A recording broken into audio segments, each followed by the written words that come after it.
All right. We're going to finish Hebrews. We started finishing Hebrews last week, and then, of course, I ran out of time.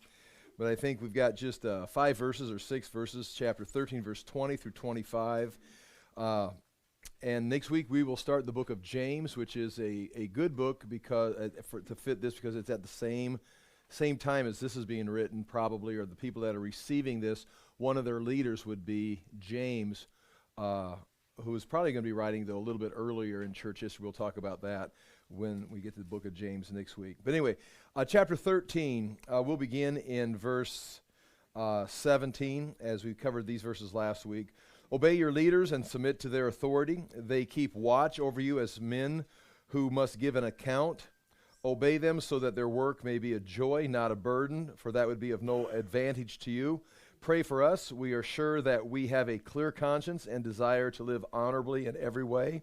I particularly urge you to pray so that I may be restored to you soon.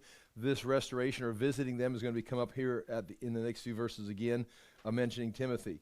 Now, our new verses for today, verses 20 through 21, are kind of like a closing benediction. In fact, I've read this I've used this as a closing at a funeral or graveside service many times.